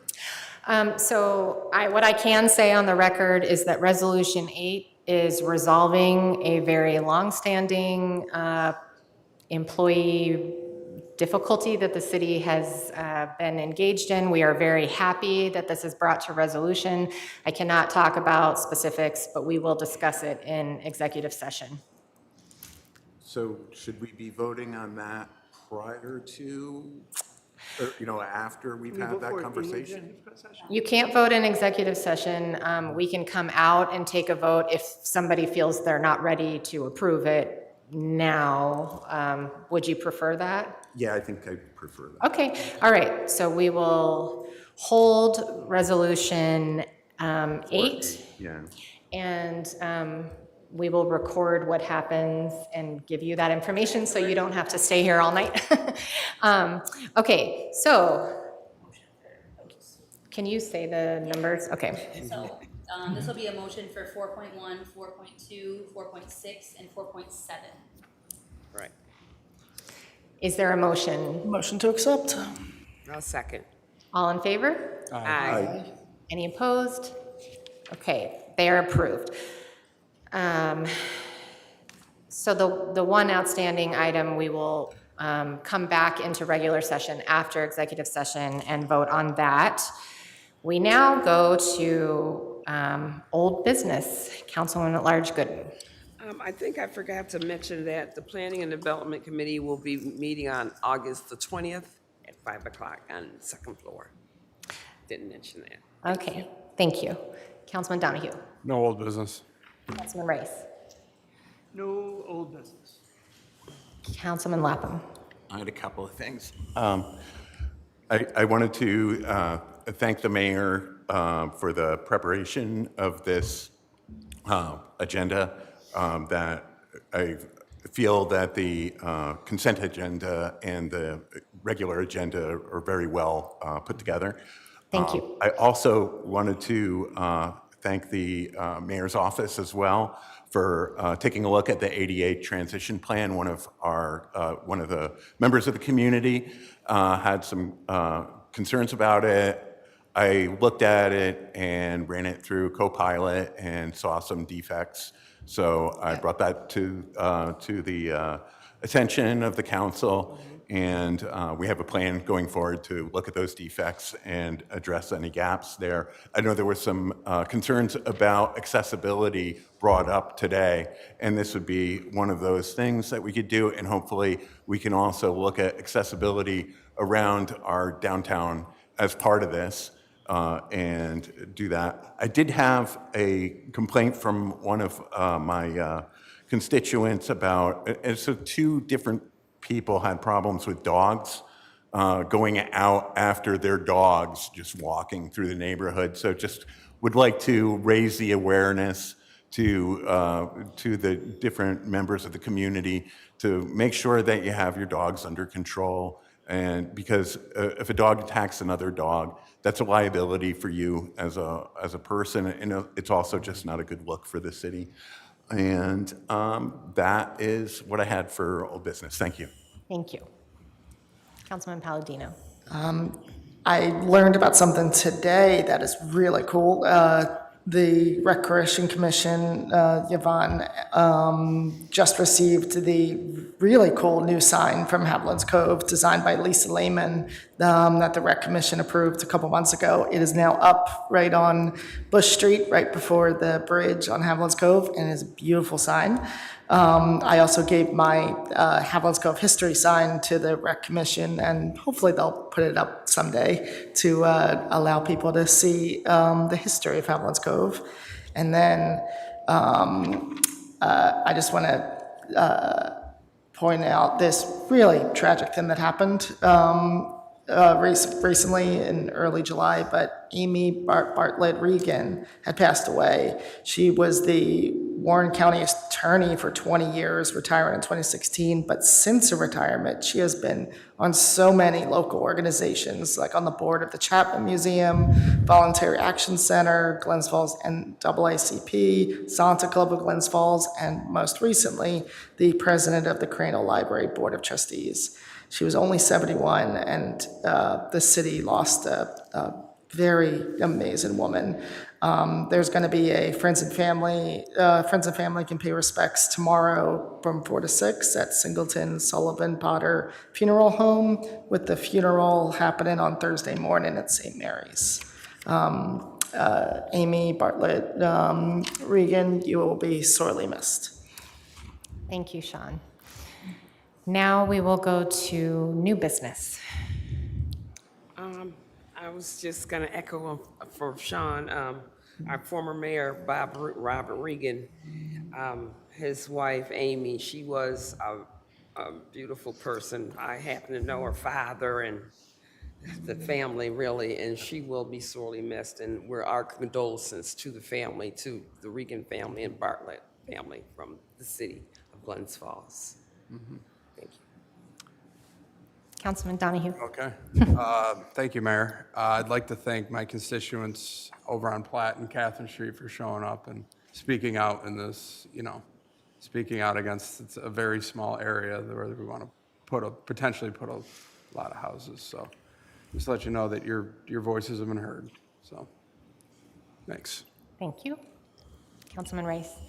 As Sean alluded to earlier, in the Quality of Life Committee, we discussed the lifeguard shortage a little bit. I think Tom was on vacation last week, but I just want to bring up that I took upon myself to reach out to BOCES to see if they would be interested. They have an adult learning program. I think it's called the ETA. And they were open to the possibility of starting the lifeguard certification course. It may not be necessary, but it's something that they would consider doing if we needed them to. Thank you. Councilman Lapham. No new business. Councilman Palladino. There is something very informative tomorrow at 6 o'clock at the Crandall Library Community Room, facilitated by Ken Tinley and Will Doolittle. There's going to be a discussion with Mary Miller of the New York Publishers Association to help people develop critical thinking skills and resources to distinguish between fact and fiction, especially in this age of AI, where people can just make false stories, and just trying to help teach people how to become better citizens in distinguishing news stories online. And then this weekend, up until August 7th, the Adirondack Theater Festival is going to be showing the Come From Away musical, which is a brilliant and a true story about the small little town of Gander that had to have 38 planes diverted from internationally because they couldn't cross into U.S. airspace on the morning of September 11th. Especially given that we're about to honor 25 years ago of this tragic event. It's a beautiful story to remind us of the power of community during a crisis. Thank you. I have a few items to talk about for new and old business. So first of all, I just want to acknowledge that this was a pretty remarkable and exciting council agenda that we had tonight. I recognize that the parking sparked most of the attention, but what we have done tonight is taken a big step forward for public safety in the city. We have finalized a great public-private partnership with AYHA. We have talked about giving relief to seniors and people with disabilities on their tax bills. And you know, settled a long-standing employment issue, hopefully, when we come out of executive session, and found a new funding source to potentially help us with the electrical upgrade. So I want to just acknowledge how hard our staff and our council and I have been working on these issues, and I am very proud of the progress that we've made.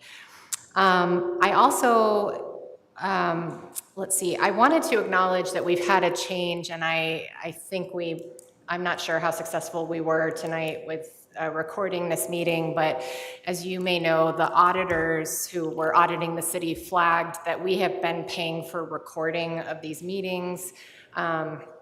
It had been a pretty hefty expense for the city, and as you can see, there's new cameras in with the court renovations.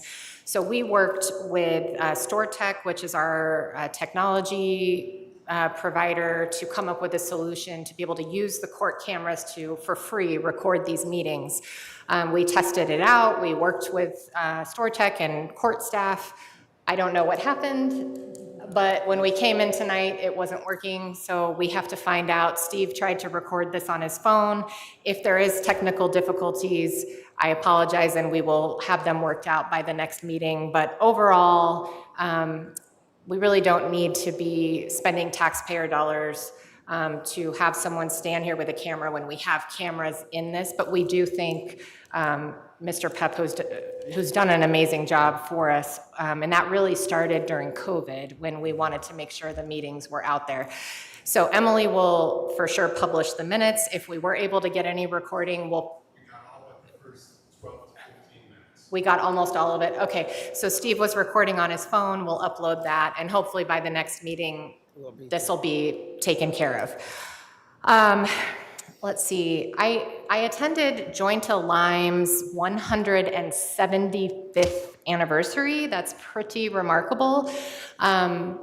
This last week, and I wanted to acknowledge that Glens Falls is home to a business that has been in operation for 10 years preceding the Civil War. Think about the changes that have gone on and the adjustments that have been made to make it that long. I did read a proclamation at that event, and I want to read it for you just because I think it's important that the history of this be shared. It's really interesting. So, whereas in 1851, Irish immigrant John Keenan and Glens Falls businessman Halsey R. Wing founded the Jointa Lime Company in the city of Glens Falls, recognizing the quality of the region's limestone deposits and establishing a business that would become one of New York State's oldest businesses. And whereas Jointa Lime began by producing lime, an essential building material used in the construction of homes, businesses, and infrastructure, and over the decades evolved to meet the changing needs of the construction industry by expanding into crushed stone, asphalt, ready-mix concrete, paving services, and other essential construction materials. And whereas through generations of change, economic cycles, and advances in technology, Jointa Lime has demonstrated resilience, adaptability, and an enduring commitment to serving communities throughout our region while remaining firmly rooted in Glens Falls. And whereas now a proud member of the D.A. Collins Company's family, Jointa Lime continues to employ more than 100 people and operates facilities throughout the region, contributing to the roads, infrastructure, and development that strengthen our communities. And whereas for 175 years, Jointa Lime has been woven into the history of the city of Glens Falls, reflecting the hard work, ingenuity, and entrepreneurial spirit that have helped shape our community and supported its growth for generations. Now, therefore, I, Diana Palmer, Mayor of the City of Glens Falls, on behalf of the Common Council and the residents of the City of Glens Falls, do hereby congratulate Jointa Lime Company on the occasion of its 175th anniversary and extend our sincere appreciation to its employees, past and present, whose dedication and commitment have contributed to the company's remarkable legacy and to the continued strength of our community. I think it's important to note that, and we're lucky to have two businesses in Glens Falls that are celebrating 175 years. Aero Bank also, previously Glens Falls National. I think Jointa Lime has them beat by a couple months, but we're pretty fortunate in our city. us to the next 175 years. Yes, exactly. Continuing on the public safety discussion, so we've taken a step in looking at the feasibility of creating this public safety building. As you know, we've instituted a foot patrol in the police department. We've also brought back bike patrol, and there will be bike patrols occasionally on the Warren County bike path. We're trying to have as much direct oversight and connection to the residents and businesses as possible. I've heard very good feedback from several residents and businesses about our foot patrol officer and the impact that that change is making. We are also working very hard on staffing in both departments. I know Captain Bascu has been working to decrease the burden on our firefighters who have been overworked, and overtime has been significant because we had not been previously hiring as much as we could have been, and we've been bringing people forward to fill those vacancies, and the Board of Public Safety and Human Resources and the Fire Administration has been working on that, and we are looking to do the same thing with the police department. It's harder with the police department because the timing of the civil service test has to line up to the timing of the police academy to get people through. So it's a harder hurdle, but we are working very hard to try to fill those vacancies as well. I also wanted to let you know that over the last couple weeks, I and Wendy Baird, our controller, have been meeting with each department to do mid-year budget checks. We've been going line by line through every budget. As you know, we are in a cleanup year. I'm sorry about this, this screeching. We are really engaged in a cleanup this year. There are many budgeting practices that we are trying to correct. There are many things in the previous budget that were underfunded in this budget and miscategorized, and we are going through that and identifying it one by one. The next step will be that each department head will have their budget due to our budget officer, Steve, on September 1st. Between September 1st and October 1st, I, along with our controller and our budget officer, will meet with each department head to go over all of their proposals, and then my budget will be due to you and the public by October 1st, and then we'll kick off the series of council budget review meetings. So just to give you a heads up, that will be here before we know it, and we're on track to move in that direction. I think that's all I have for tonight. The last item is to open up an additional public comment period. Is there anyone from the public that wishes to address us? I have a little bit to say, but I have a lot to say, but I'll save it for when it comes up. Sure. The development on Platt Street, 57 Platt Street. My name's Pete McCarthy. There's a proposed road that goes 2 feet from the side of my house. The property is beautiful. It blocks the light. It blocks the sound. You can still hear kids playing. You know, it's not overly loud. So it's a great piece of property to have, not developed. Thank you. I'll keep it short. Thank you. Thank you. Again, I want to clarify that that is not before this board for consideration. We don't have a vote on that. The Common Council does not. After it goes through the planning board, some approvals may come before us. So we're happy to take your comment, but I think you know that the planning board are the people who will make the decision first. Okay. Any other? Yes. Real quick, Mayor, thanks. Just a couple of comments. One, past mayor and well-known official Ed Bartholomew is smiling today. Many people here may not know it, but 36 Elm started out probably 20, 25 years ago as a proposed incubator. SUNY Adirondack, ACC then, I think Queensberry, a bunch of municipalities put in, I worked on that when I was a young associate. So it made me smile here tonight that this incubator has come full circle. My other comment was on the potential for the old Rite Aid to be a public safety hub. perhaps that might open the old West Side Fire Department building to become a transportation hub. Buses, things like that, that we have struggled for years downtown.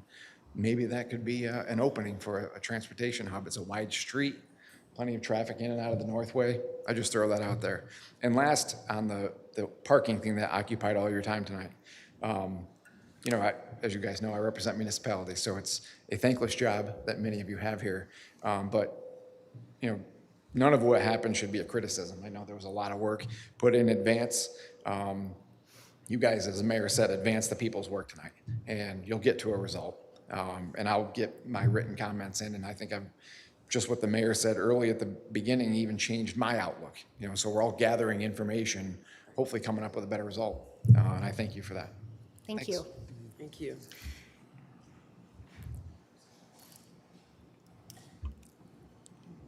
I'll make it really fast. Thank you for your time. I do want to second Matt. I know there were good intentions from everyone who worked on that parking, so thank you. Two really quick things to know that came up tonight that I didn't know about before. The new system, I don't know what it's called, for the sensors, where we don't have to have a pass, but they will scan a license plate. That will most likely cause an issue. Is that how it's going to work? So the sensors is totally separate from the permits. Oh, I thought I heard that there will no more physical passes and that they would scan a license plate. Passes. It will be the system that the traffic aide actually has in her hand. Okay.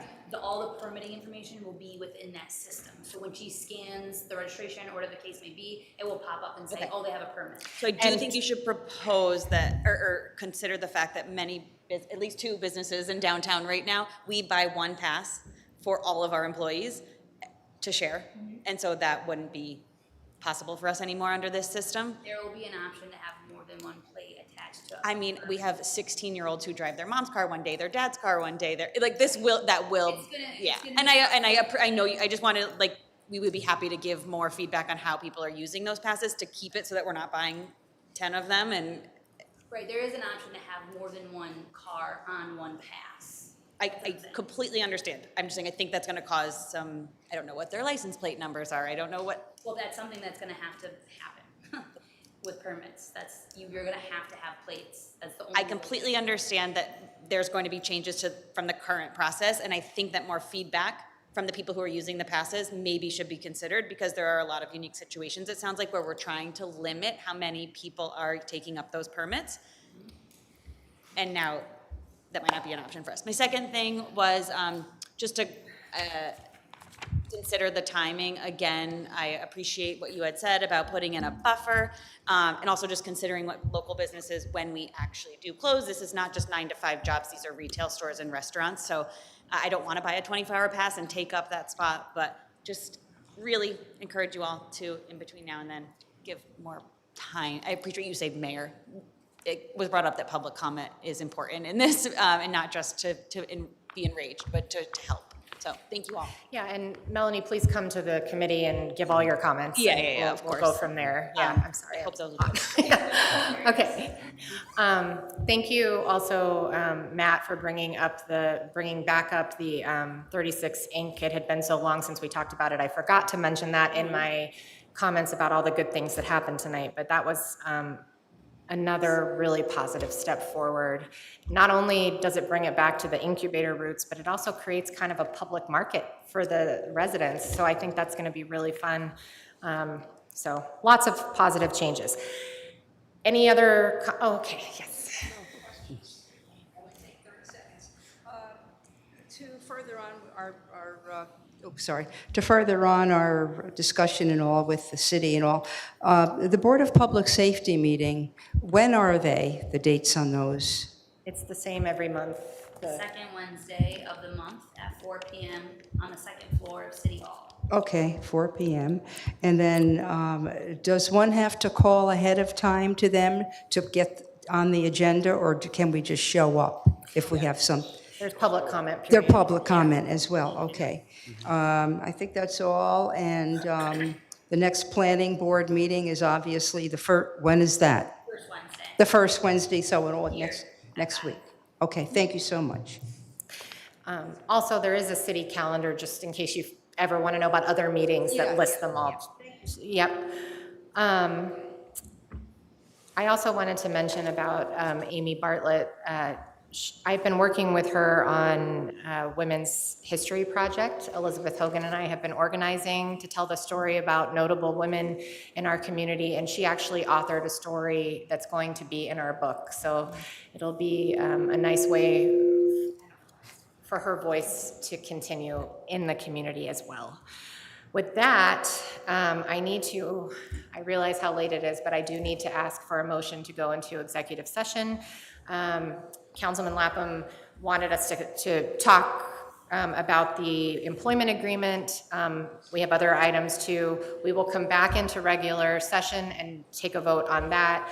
We can take the minutes so that Emily doesn't have to stay, but I do need to ask, upon a vote, the Glens Falls Common Council may enter into executive session under New York State Open Meetings Law, Article 7, Section 105, to discuss the medical, financial, credit, or employment history of a particular person or corporation, or matters leading to the appointment, employment, promotion, demotion, discipline, suspension, dismissal, or removal of a particular person or corporation. In Article 7, Section 105, to discuss proposed sale of city property where the disclosure would substantially affect the values thereof. Is there a motion? So moved. Second. All in favor? Aye. Any opposed? Okay, we are in executive session. We can go. Is this unlocked, do you think, the courtroom there? If it is, we can go in there, and then we will come back out here to do the last vote.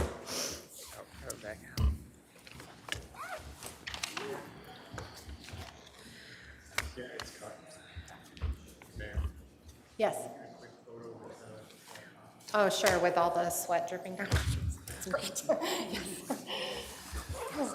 He just wants to take a picture. Yeah. Oh, okay. Is that normal? I don't know. And I do have a nice jacket. Sorry. Yes. Oh, no. Thank you. Yes. Sure.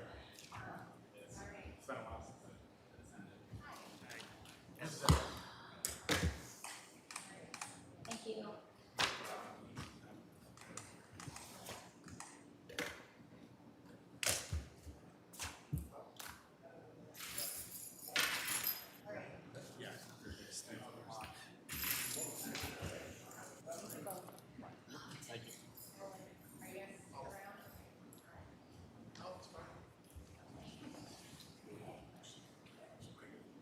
Okay.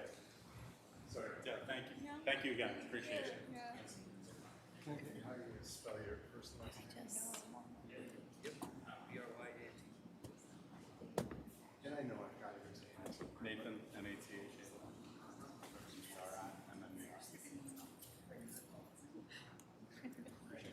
Thank you. Did you get to a point where it's like,